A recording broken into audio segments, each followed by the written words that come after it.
ఈ సినిమాల్లో జోకర్ కింద చూపిస్తారు పరమ గురువు అయినటువంటి నాథుడు. ఇక తెలియనటువంటి వాడి సినిమాలు తీస్తే ఇలాగే ఉంటుంది. నాథుడు పరమ గురువు. వ్యాసునికి కానీ వాల్మీకి కానీ ప్రహ్లాదునికి కానీ ధ్రువునికి కానీ పరమ గురువే ఉపదేశం చెందినటువంటి వాడు. తెల్లని బట్టలు కట్టుకుని ఉంటాడు ఆయన, తెల్ల వస్త్రములు ధరించి ఉంటాడు ఆయన. ఆ సినిమాలో పిలక అలాగే ఉండవు ఆయనకి. ఏదో పిచ్చి పిచ్చి డ్రెస్ వేసి ఆయన చాలా జోకర్లా చూస్తారు. తెలియనటువంటి వాళ్ళు ఆహార్యం ఇచ్చేటప్పుడు కానీ అది వేసేటప్పుడు కానీ ప్రజలను సంప్రదించాలి. అలాగే ఇంద్రుడు అనేటటువంటిది పరమ పవిత్రమైనటువంటి ఉపాసన కింద చెప్తారు. 100 యజ్ఞములు చేసిన తర్వాత ఇంద్రుడు వస్తాడు. ఆర్యకు సంబంధించిన ఒక కథ ఉంది కాబట్టి జారుడి కింద వీటి కింద చూపిస్తారు, తప్పది. ఇంద్రుడు అనేటటువంటిది ఆర్య అనేటటువంటి దాంట్లో ఉండేటటువంటి ఇంద్రప్రదం మనకు అర్థం ఏంటంటే సూర్యుడి నుంచి వచ్చేటటువంటి 7 రంగులలో గ్రీన్ గా ఉండేటటువంటి రంగు ఏదైతే ఉంటుందో దాన్ని ఇంద్రుడు ఎక్కిన అశ్వముగా చెప్తారు. అది ఇంద్రత్వమాలలో. ఆర్యం అంటే హల్యం అనేటువంటి భూమి, అంటే అంతవరకు దున్నున్నటువంటి భూమి ఏదైతే ఉంటుందో దాన్ని దున్నితే సూర్యుని ద్వారా వచ్చినటువంటి ఆకుపచ్చని కిరణం ద్వారా అందులో పుట్టేటటువంటి ముక్కలు పట్టడం యొక్క పరమ పవిత్రమైనటువంటి కథ హల్య కథ.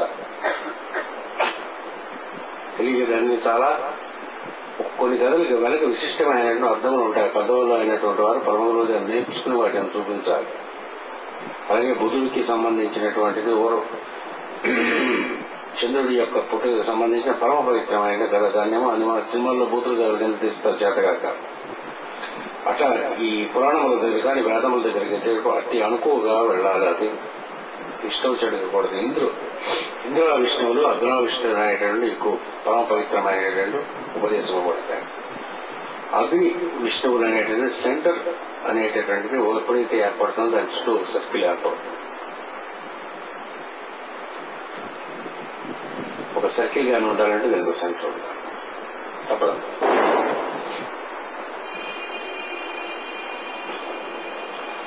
మొట్టమొదటిగా అగ్నిపుడు. అగ్నిదేవ ప్రథమ, అగ్నిమీడే పురోహిత. ప్రథమనందుండే మొట్టమొదటి రుక్కులు. ప్రప్రథమముగా మొట్టమొదటి పుట్టేవాడు అగ్ని. ఎక్కడి నుంచి పుడతాడు? జాతవేదస్తుడై పుడతాడు. ఆ రోజు మనకు హిరణ్యవర్ణామరణీం స్వర్ణ రజస్యాం చంద్రాం హిరణ్మయీం లక్ష్మీం జాతవేదోమమావ. మొట్టమొదటి జాతవేదుని అవాహన చేయమంటారు లక్ష్మీదేవి. వేదముల ద్వారా పుట్టినటువంటి వాడు అగ్ని. వేదములు పుట్టించినటువంటి వాడు అగ్ని. 2 అర్థాలు ఉంటాయి జాతవేదుడు అంటే అర్థం. వేదముల ద్వారా తను పుట్టినటువంటి వాడు అగ్ని ఉంటాడు, వేదములు తన ద్వారా పుట్టినటువంటి అగ్ని ఉంటాడు. అగ్ని అంటే సెంటర్ పాయింట్. మనలో ఈ అగ్ని పరమ పవిత్రమైనటువంటిదే. హృదయమునందు ధారాకాశమునందు చిన్న వెలుగుగా పసుపచ్చని వెలుగులో వెలుగుతూ ఉంటుంది. నివారసూకవర్తంది పీతాభాస్వత్యనూపమ అంటారు. నిబిరధాన్యం యొక్క చివరి ఎలాగుండదో పసుపుగా ఉండేటటువంటి ధారాకాశమునందు హృదయమునందు వెలుగుతూ ఉండేటటువంటి ఒక అగ్ని మన హృదయమునందు వెలుగుతుంటే అగ్ని వెలుగునంత కాలం మనం పెంచుకున్నాయి. ప్రాణం రావటం అంటే ప్రాణం పోవటం తెలియదు. ఎంత పెద్ద డాక్టర్ కూడా తెలియదు. పెద్ద పెద్ద డాక్టర్ కూర్చోవచ్చు. ప్రాణం పోవడం అంటే ఏమిటంటే రావడం అంటే ఏమిటని తెలియదు. అది అలా అవుతుందన్న అంటే నాకు తెలియదు. ఆ మొట్టమొదటి స్పార్క్ ఇగ్నిషన్. స్కూటర్ స్టార్ట్ అవ్వాలంటే ఇగ్నిషన్ ఉండాలి. ముందు ఇగ్నిషన్ కొడతారు. కారు స్టార్ట్ అవ్వాలంటే స్పార్క్ రావాలి. మనం పుట్టాలన్నా ఒక స్పార్క్ రావాలి.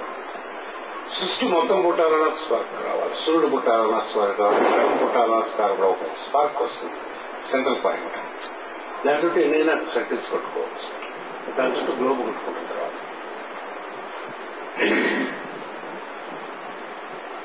ఆ సెంటర్ లో ఉండేటటువంటి దాన్ని అగ్ని అనే పేరుతో పిలుస్తారు. చుట్టూ వ్యాపించి ఉండేటటువంటి దాన్ని విష్ణు అనే పేరుతో పిలుస్తారు.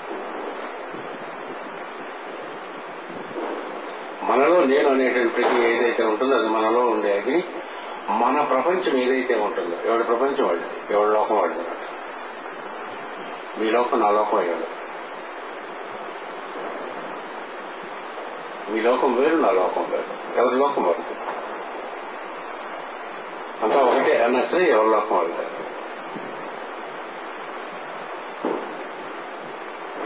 ఆ లోకం ఏదైతే ఉంటుందో ఎంతవరకు మనం వ్యాపించి ఉంటాయో అది మన విష్ణుత్వం.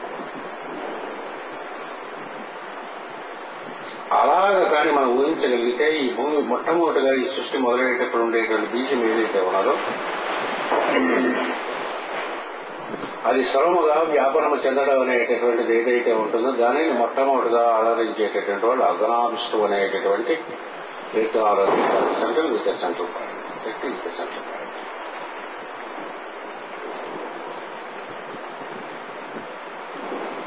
ప్లాంటరీ సిస్టమ్ కానీ అదే, సోలార్ సిస్టమ్ కానీ అదే, మొత్తం సృష్టికైనా అంతే, మీకైనా అంతే, యాటమ్కైనా అంతే. యాటంలో కూడా ఏంటుంటుంది, మధ్యని న్యూక్లియస్ ఏదో ఉంటుందంటారు, దాని చుట్టూ ఎలక్ట్రాన్స్ ప్రోటాన్స్ తిరుగుతూ ఉంటాయి. Same form. ఆ చుట్టూ తిరుగుతుండేటది దాని సెంటర్లో దాన్ని ఉండేటటువంటి అగ్నితత్వం. ఈ అగనా విష్ణువులు అనేటటువంటి తత్వం ఏదైతే ఉంటుందో అది కింద లోకంలో కానీ కాపీ అయితే, if it is copied in the same way కిందకి కాపీ అయితే ఇంద్ర విష్ణువులు అని పేరు. ఇంద్రుడు అంటే సెంట్రల్ పాయింట్.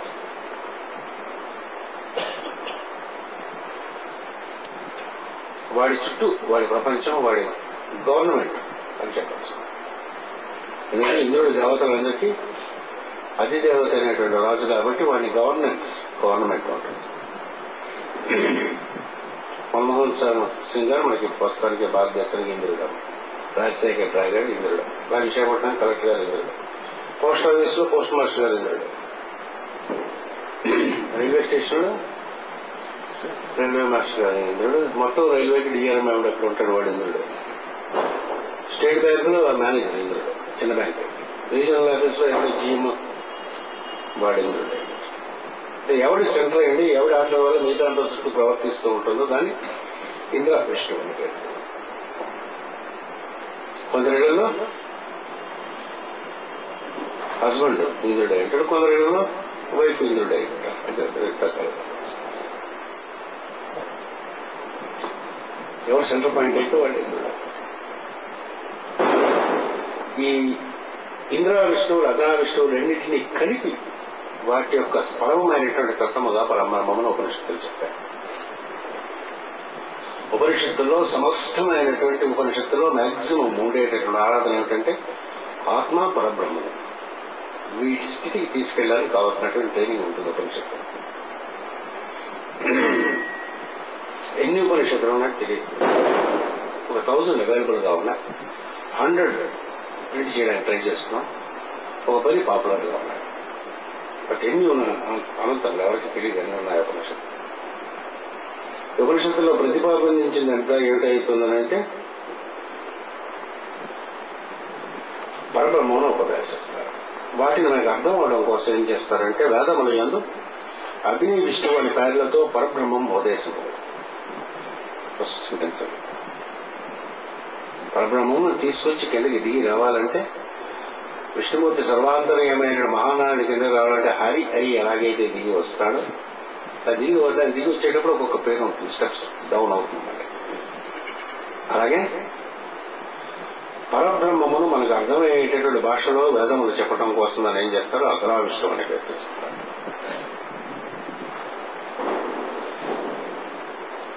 అగ్ని విష్ణువు ఇద్దరు సర్వాంతర్యాలు. ట్రీటైజ్ అండ్ కాస్మిక్ ఫైర్ అనేటటువంటి మేడం బ్రవర్స్కీట్ గారిని రాయడానికి ఎవరికైనా చదవడానికి ఒప్పుకుంటే అగ్ని అనేటటువంటి యొక్క అంతర్యామిత్వము ఎన్ని లోకములలో పనిచేస్తాడు, ఏ పనులు చేస్తాడో, అగ్ని ఎలాగ సర్వనందు వ్యాపించి ఉంటాడు అనేటువంటి తెలుస్తుంది. ఆకాశాత్ వాయోరగ్ని, ఆకాశం కదిలితే వాయువు అవుతుంది, వాయువు నుండి అగ్ని పుట్టి ఏం చేస్తాడు